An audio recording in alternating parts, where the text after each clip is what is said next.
Hi, everybody. Outside of the holidays, the biggest sports days in Detroit are the NFL draft in April for the Detroit Lions and the Major League Baseball trade deadline for the Tigers. The latter has arrived. Did the Tigers do enough? Greg Monroe tells us his thoughts on catching up with CMO and Shep. Next.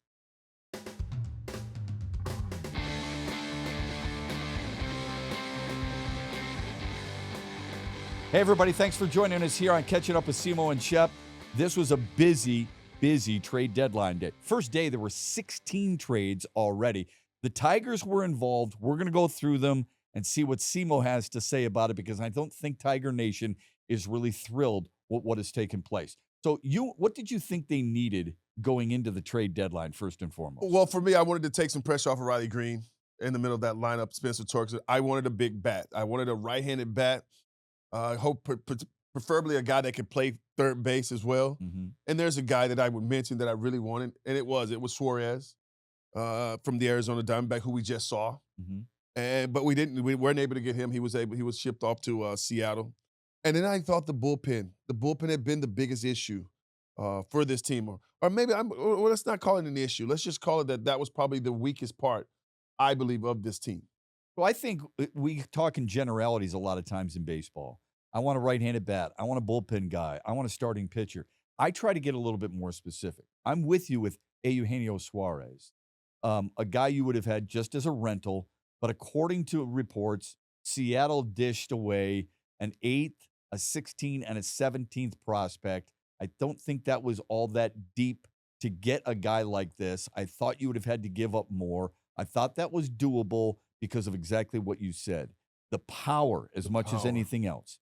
36 homers and OPS of 898 would have fit in beautifully in the middle of that lineup for this team to make it a threat. But when we talk about bullpen, I wanted back-end bullpen swing and miss guys. And for starting pitchers, I wanted a top-end rotation guy, not a back-end rotation guy. Well, with Chris Paddock, because the Tigers did acquire him from the Twins, he is a back end of the rotation kind of guy. Yeah. But I actually got a chance to go to the game yesterday on Wednesday, and I watched him pitch 6 innings, 3 hits, 1 run, no walks, no walks. Five punch I outs. mean, he looked good. Yeah. Now, with Robin Lund being one of the pitching coaches, we call him the scientist, basically, of pitching. Yeah. We've got Chris Fetter, who puts together some amazing game plans. They also tweak guys with their pitch selections and the pitch usage. Maybe the Tigers saw this as an opportunity, too, to take a guy like Chris Paddock that's 6'5", who can create a good downward angle, good downward plane, which makes it difficult to barrel him up. I thought he looked pretty damn good in his 6 innings. Yeah, I'm not going to judge a guy on one outing, good or bad. It's not the guy I necessarily wanted. I wanted Merrill Kelly, quite honestly. That's top of the rotation kind of stuff, though. But he would have fit in beautifully right behind Tarek Skubal. And you and I know this. Yeah. You go into the playoffs, you don't need 4 or 5 starters. You got 3 solid starters. I think you'd have been in fine shape. I just wonder who those 3 starters will be for Detroit. I suppose we can worry about that later on, though. Well, we're going to have to. I mean, the unfortunate part for me was that Flaherty hasn't been Flaherty of old. Right. I mean, Tarek Skubal has set the standard. I mean, he's in another world he's been in another world. He's by himself in a whole nother category because he's that dominant. But when you start looking at guys like Flaherty, who we thought coming in, signing that big deal, I really thought, okay, he got something that last year when we traded him to the Dodgers, and thank God we got him back. But he hasn't been the same Flaherty. Mm-hmm. He's been up and down. Now, do I think there's more that he's the best of him is yet to come? I do, and I hope it starts soon, Shep. And that's just me. I'm optimistic like that because I've been through that grind of 162. Quite often. He's been through this grind as well. 35 starts pretty much a season if you stay healthy. I think he can figure it out. He can start to tweak just a little bit. It's missing a little bit too much over the middle of the plate when he gets himself into trouble. Mm-hmm. He misses a little bit over the plate. I think he can fix that because when I saw him at his best, he was working the edges. He was flipping that slider. I mean, and it had some bite to it. Not quite the same this year, but he figures it out. It would change my mind for sure if he became that Jack Flaherty of old.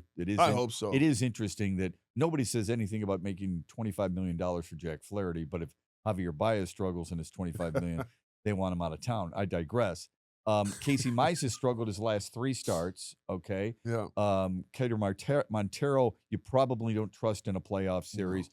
and maybe that's why Chris Paddock was acquired because of a lot of different things, but that being part of it. So we can worry about that a little bit later on. That trade with Randy Dobnak, for me, Dobnik's an absolute non-factor, okay? An ERA of over 7. He spent all but 1 game in AAA. I don't think that really matters. Well, much that's in this definitely game. not going to move the needle for me. No.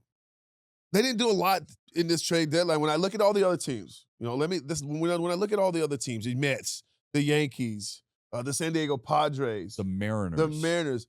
they moved the needle. Yeah. They addressed issues or problems that they thought they had, or even if they didn't know they had them, they added those pieces to make their team better, to give their team a legitimate chance. As a player, that's all you want, especially when you've got a good core of guys.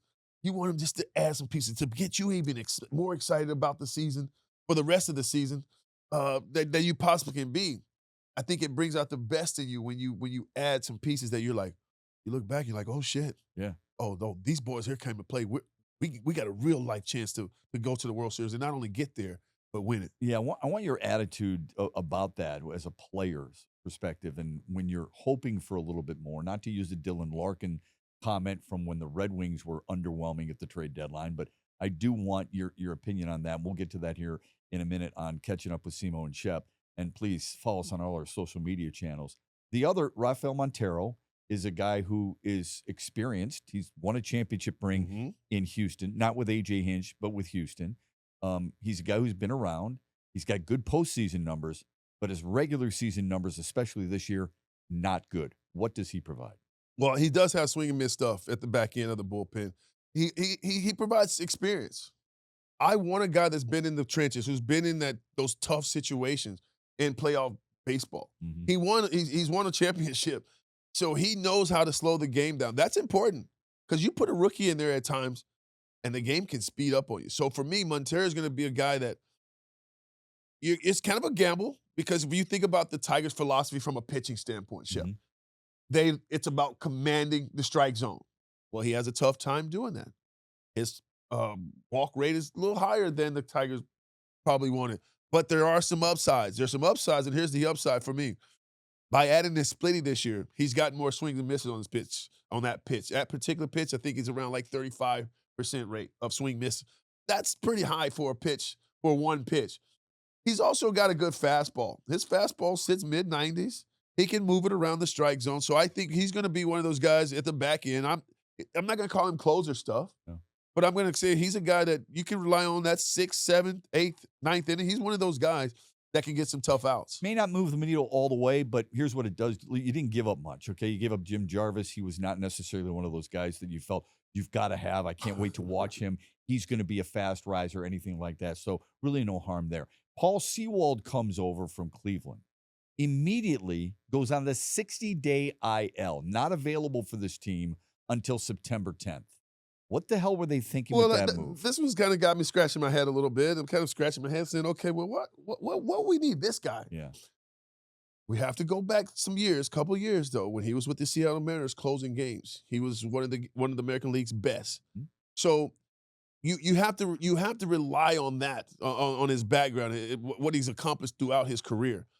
Be it on the IL, you're going to think that this guy comes back and he's healthy as ever.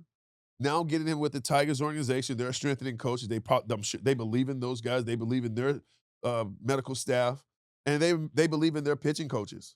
So I think from a player standpoint, I go, you know what? He's a veteran. He's been there before.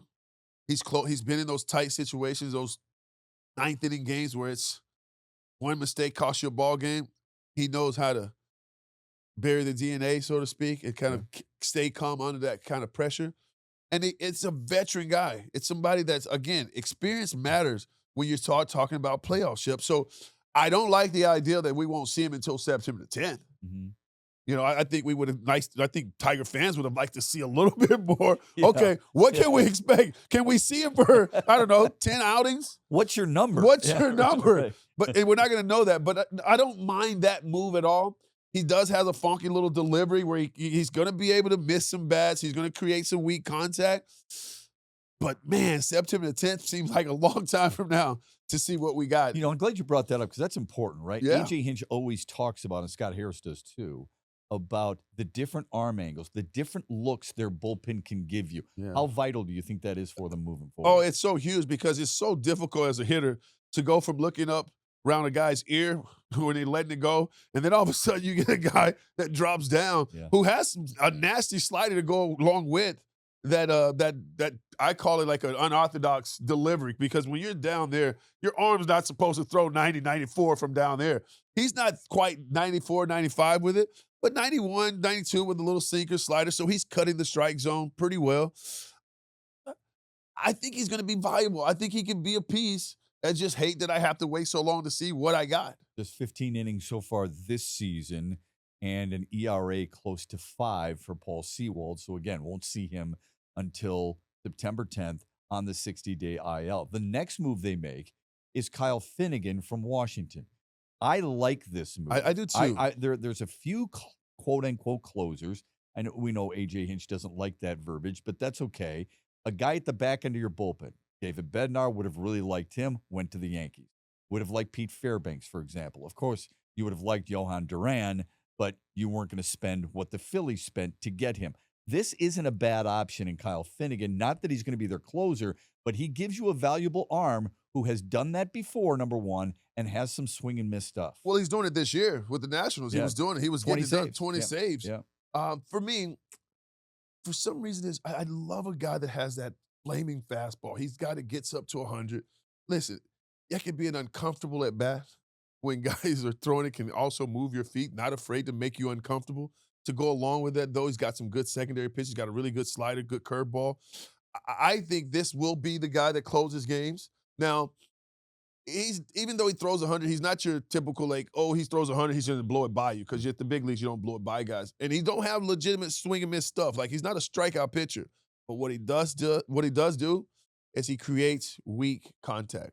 I think in this day and age right now, that is not a bad weapon to have in your back end of your bullpen where a guy, he gives up some contact, but it ain't hard contact. Doesn't walk guys. And either. he doesn't walk guys. He's not afraid of the strike zone. Right. He's going to attack him. So I think he'll end up being the closer, even though A.J. Hinch says he doesn't, proclaim a closer. Yeah. I think he'll be in the back end. Does give him some options. If it's Tommy Kahnle, I know some people are screaming right now. If it's Will Vest, if it's Finnegan, sometimes it's Montero. He's got some options. He's not married to necessarily one guy. A unique move, I thought, was the acquisition of Cody Hoyer, who immediately was sent to Toledo in AAA. Again, another bullpen arm. So they're loading up on this. This has got to be just a precautionary move just in case. That's what I believe. Again, when I think about Scott Harris and this Tigers organization, obviously with A.J. Hinch, seem to be very smart. Or maybe even thinking a little bit maybe smarter than all the rest of the league. Yeah. And so this might be one of those moves where they're going to outsmart the rest of the league. And he's going to be a guy that comes up and hopefully dominates down in Toledo. And he gets that call and he's able to fit right into one of those back ends of the bullpen roles. And hopefully we see the best out of him. And maybe they prove us all wrong because at first we're all thinking, I don't know. I mean, why would you trade for a guy and send him to Toledo? Because when you trade deadline, it's supposed to be players to impact and help you win now, right? Yeah. And so to send that guy to Toledo is, a little strange. But listen, they do things a lot different here in Detroit now that we have Scott Harris as the president. So maybe this is one of those smart moves he's going to make. All right. So for you as a player, you're hoping for some reinforcement. You don't want any one of your friends to lose their job or be shipped out for obvious reasons because they've helped you build one of the best league records in all of baseball. But if you're a Tiger player, not a fan, you're a Tiger player, how do you feel right now about these? Shep, right now, if I'm one of the Tiger players, I feel good. And here's why. They addressed the issue. The bullpen has not been consistent this season. And I said it earlier. They probably have been one of the weakest link to this team. Yeah. Strength last year. It was definitely is weakness for sure. As a player, I would go, I mean, they didn't blow me away, but man, I got three bullpen arms that have had success in the late innings. I take my chances with those guys. I would. It's not what they've done this year, like Montero with a high ERA of 5. Seawald, you're not going to see. Finnegan maybe a little bit off the fastball than he used to have. So I get it, and I appreciate the perspective. I don't think Tigers fans would feel the same way at all, even though they have addressed a need. Oh, I agree. Now, Yeah. listen, Tiger fans are throwing the remotes at the TV right now. Saying, what are we doing? Yeah. We need impactful players, guys that have real track records that are helping us win today. But if you pull the shades down a little bit and you look under, it's like, if you look under, you're like, okay, no, these guys have had success, man. They've had success, and the Tigers are hoping that they addressed enough of their weakest point of their team to where now it becomes at least average to above average. What if you're a Tigers fan? The word I use is underwhelming. That's a good Sure, word. they addressed some things, but I think it was an underwhelming trade deadline moves by Scott Harris. Not that I was in agreement to trade anybody and everybody for big names. No, his stance was I'm not going to lose any of my top 5 prospects because those are top 100 prospects in baseball. I wouldn't have done it either. Neither. I don't blame him one bit. No. But there were moves I would have guessed that could have been made based on what other teams acquired or had to give up to acquire some of those bigger names that you would seem Detroit could have done because they have a deeper roster. And that's what would bother me as a fan, is that when you look at what all the other teams did, they make splashes. Yeah. They got elite players to make a difference, to change the culture in their clubhouse. And we didn't do that. Now, that brings on the question of this for me. Do the Tigers think that they have enough right now? Right.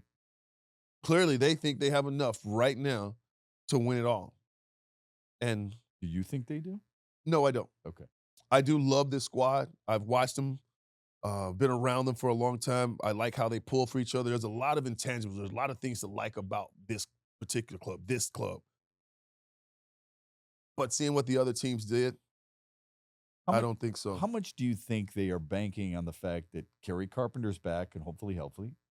Alex Cobb is due back sometime soon. Maybe an Alex Lang comes back, rejuvenates that bullpen too. I mean, that's a lot of names with the acquisitions. Somebody's going to have to go, Somebody's but you gonna be out. understand where I'm going with this. Yes, I do. They're trying to feel like, look, the guys that we have, if they were healthy, and now that they are healthy, they're going to be a shot in the arm that we needed. Well, and that could be the case, but that's a whole lot of hoping. Yeah, it sure And is. I don't really live off hope. Yeah. Hoping and wishing. No, I need guys that are proven. They're guys that are doing it. And right now they've got some guys in the back end. Canley's doing it. He's been well. Will Vest is has pitched well. I just from a fan and a player standpoint, I just feel like with this organization having one of the top farm systems in all of baseball, watching the other teams trade their younger prospect guys who again may not ever make it to the major leagues. Their ninth prospect, their 12th, their 16th. Man, we have so many guys in this minor league system that could have gotten those big pieces, the Bettners of the world, to where you really feel good as a fan and a player. Yeah, when you look at it, folks, and you see how good the Tigers were in the first half, and they were excellent. They were excellent. First team to 40, first team to 50, first team to 60 wins. But the second half is a completely different season because other teams know what they need. They also know what they need to catch you. Yes. And the other teams, Houston, Carlos Correa goes back there. He goes for back example. to Houston. How about that homecoming? Seattle, Josh Naylor, Eugenio Suarez. They're getting healthy with their Yeah. pitching arms, right? The Yankees, the Blue Jays, they have all made moves to counter some of the moves Detroit has made to try and tell everybody we're in it this year to win too. Well, let's just look at the American League Central.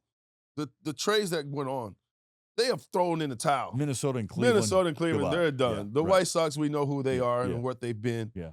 And they haven't been that good. So the Central's throwing in the towel. Yeah. The focus shouldn't be on winning. Obviously, you're going to win the Central. Yeah. It's got to be about the other American League teams like the Blue Jays, the Yankees, the guys that made real moves. It's got to be about getting home field. And getting home. And I mean, that's what I'm saying. Getting home do you field want to advantage. face if you're the weakest of the 3 division leaders Do you want to face Seattle in round one?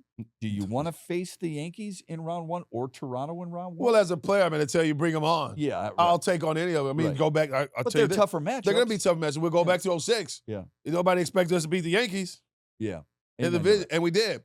Last year, no one expected Detroit to beat Houston. No. So from a player standpoint, I'm like, bring on any of them. Any of them. I don't give a shit who they are. Right. But from a broadcast standpoint, from a fan standpoint, I'm thinking, man, on paper, I mean, they did a lot more to move their needle in than we did, and those are facts. It makes the trail toward the championship a little rockier, a little rougher without question.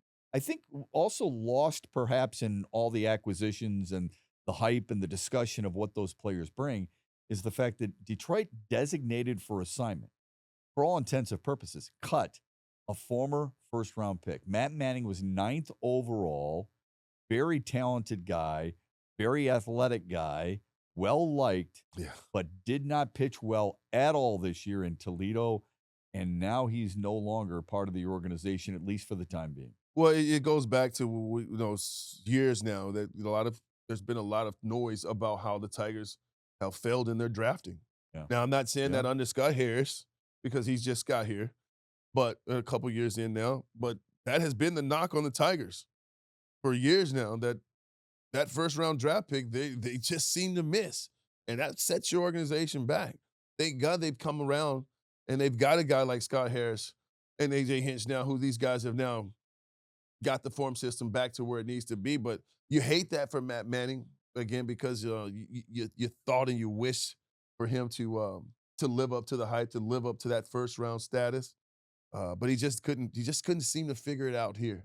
Does that affect anybody at the meeting? I mean, Casey Mize a good friend of his, obviously. Tarek Skubal's a good friend of his. Does that affect any of those guys in any way, do you think? It does. It affects them personally Okay. because of the relationship that they have.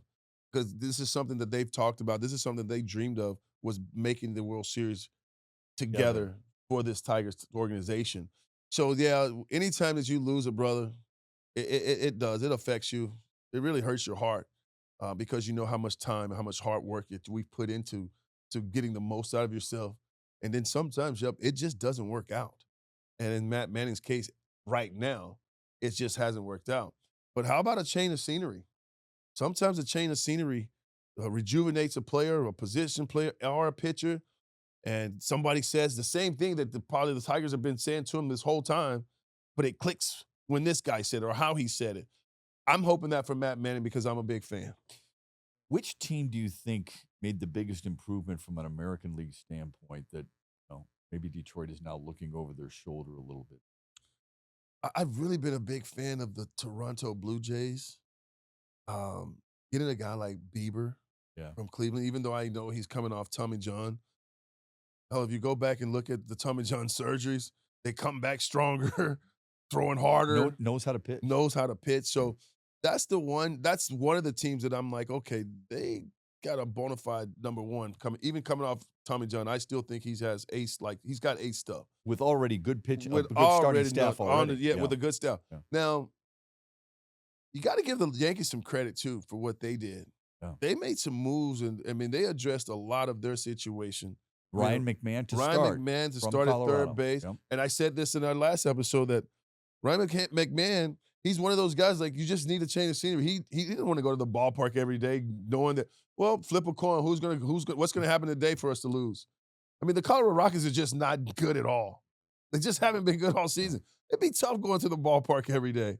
Tough to stay positive. It's hard as hell to stay positive. It's not just Ryan McMahon, obviously. David Bednar is another big name, and I think he's got really good stuff. He's got great and he's stuff. Under control for another 2 years. That is worth the investment if they're the New York. So I'm going to go Toronto. I'll go to Toronto Blue Jays, and I'm going to go with the New York Yankees. Okay. Those are the two teams. They're going to be the teams to beat in the American League. I know Seattle did some big moves. Yeah. But for some reason, I just not sold on Seattle right now. Wow. I really like the Yankees in Toronto. That's interesting because Seattle is so good pitching-wise. I like their defense up the middle as well. I thought the Phillies did a really good job. I mean, Dave Dombrowski is never afraid to pull the trigger. He gets Duran, age 27, isn't a free agent until 2027. He's got lights-out stuff at the back end of the bullpen.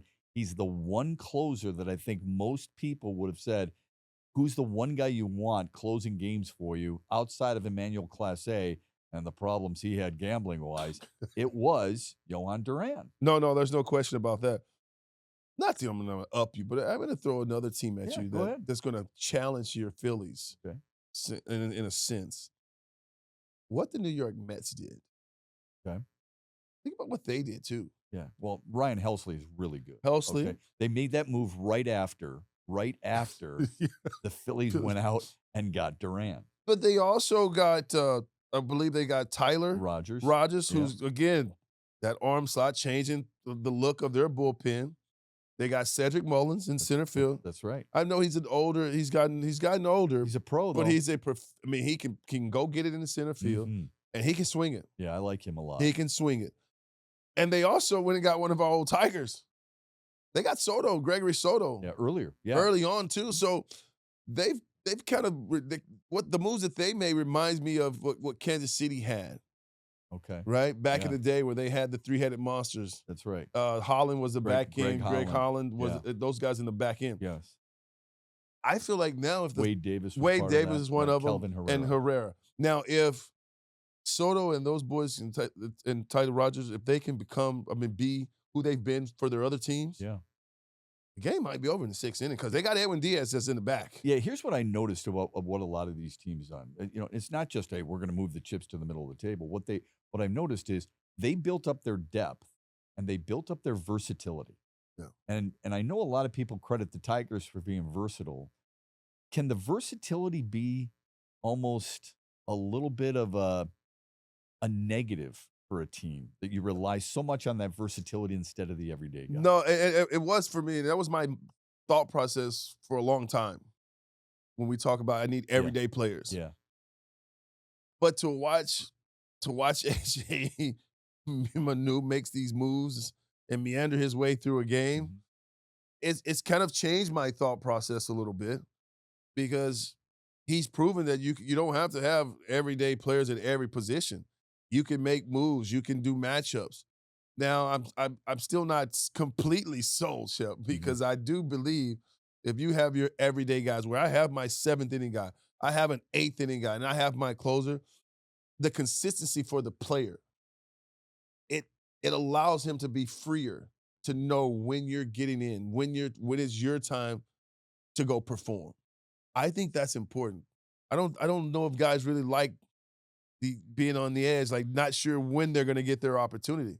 Okay. I like mine set in stone. CMO, you're playing left field every single day. Like clockwork. Okay, I can relax. I can go have my routine. I can do everything that I do to prepare for an at-bat or for a game. I just feel like it's hard for these guys that are playing multiple positions. That's why I give a lot of credit to Zach McKinstry. Yeah, same. So the guys that freaking play all over the field, man, hats off to you guys because I freaking couldn't do it. Yeah. It would drive me crazy not knowing when I'm going to start, where I'm going to play, and I'd have to prepare for every position. That blows my mind. So for those guys, man, I give a lot of credit to the guys before him like Ben Zobrist and Whit Merrifield, what they've been able to do in their careers, pretty damn impressive. Yes. We are brought to you by Emagine Theaters, and every week we give you our movie question of the day. Now, what do you got today? What do you got? What do you got? We talked about a lot of different movies. We talked about actors. We talked about different types of genres. I know there's a new Superman movie out, and it's available at Emagine Theaters. Our producer and director, Sean and Andrew, have both seen it. Andrew gave it a thumbs up, but it was half a thumb. I'm not big into these types of movies, but I have seen some. Yeah. What is the best Marvel/DC character there is out there? I mean, I don't know if it's the best, but it's in your mind. In my mind. Yeah. I don't know why I'm a big fan of Spider-Man. I don't know what it is. I didn't expect that. You did, right? I did not expect that. No? No. What were you thinking? I just thought you were doing Batman for sure. No. I mean, but I like Batman now. And I like the Superman. I mean, I like Superman, Clark Kent, and all the whole. No, Kent Clark, I mean, but Clark Kent. I got it right the first time. Okay, good. Yeah. No, I just no one's believing that you like Superman now that you've blown Clark Kent. No. Just I don't know. It's something about Spider-Man that just Okay. draws me in. I would say Iron Man, not from the movie standpoint. Well, but when I was because a you kid, because you think you're tough. no. I Yeah, just that's loved why. everything he could do for some reason. I don't think he's the greatest Marvel No? character if he's DC. I don't even. John can explain that stuff better than I can. But I love the costume, and I just love all the things that costume allows him to do. You know Yeah, what the I'm same with saying? Spider-Man. He can do a lot. He spins webs, and he And goes from building to building. Yeah, I mean, right? Yeah, and he saves people. So maybe that's Well, they it. all save people. No, except for not the Hulk. like Spider-Man though. Yeah. When I was a kid, I liked the Hulk, the Green Man or whatever. The But Green I Man. wasn't watching The Marvels, Green man. I like the Green Man. Yeah, I That's wasn't what you're really- explaining it Yeah, as. because The I really Green wasn't Man? watching Marvels. I really didn't watch a lot of Marvel movies. Did you read the comic books? No, Not at all. I played sports, Chef. No. all I cared about. Now who do you sound like? Huh? I sound like you. What about your kids? Do your kids love No, this they stuff? play video games. So there's no video games of some. Hell no, it's freaking Fortnite and Oh, okay. Roblox or some shit. I don't know. All the stuff that's way over our head. Way over. I go Way in there. I over our go. head. You can sit there for that many hours. How many? Okay, of the Marvel movies or the DC movies, Yeah. which have you enjoyed the most? No, I'm done with you with my movie You selection. haven't seen. No. You had to have seen Spider-Man. If Yeah, I you love have, but let me tell you Spider-Man- why. Okay. Because everything that I say, you're freaking poking at me, dude. All right, well, how about this one, guys? Aquaman. Yeah, I like Aquaman. Okay. All right. You like that movie? I do. Okay. No, I that's do. great. I do. I haven't seen it, but based on your recommendation, maybe I will. You're not gonna watch I'm not- Aquaman. you don't And think you're I'm not gonna gonna watch like it. No. All right. Maybe next time we come back at the Emagine Theater, we'll talk about whether or not I watched it. I will say this. I haven't seen all. There must be 16, 17 Batman. Something as many trades as there have been over the last couple of days. There could be that many Batman, which I can't figure out why they have to keep making it. But maybe because it's making them money. I have seen 2 Batman movies, Mhm. and they were both good. No. They were both with the Joker guy. Yeah. Yep. Both with the Joker. You crack me up, Yep. dude. Oh wait, there's one with Bane. I've seen that one too. So I've seen 3 Batman movies. Okay. Okay. Well, last week we didn't get. I didn't get to hear your favorite baseball movie. I just want to know because when I tell you mine, you're gonna lose it, dude. What? Your favorite baseball Yours is the movie. Bad News Bears? No, no. That's kind of how I've been today. But no, the Angels in the outfield. Oh my God! Are you kidding me? It's one of my favorites. Yeah, yeah. The Angels in the outfield. You're telling me that you would take that over The Natural? No. You would take that over Kevin Costner and A Field of Dreams? Listen, big old hardship. I guess. The hell, it's off the rails. That's a tough one to let you go on. Yeah. But that's how we're going to leave it. Yes, Follow us on please. our socials. We appreciate your time today on Catching Up with Don't CMO judge and Shep. me. We're back with you next week here from Emagine Theater. Thanks, everybody, for your time. Wow. Angels. in the Don't judge outfield. me.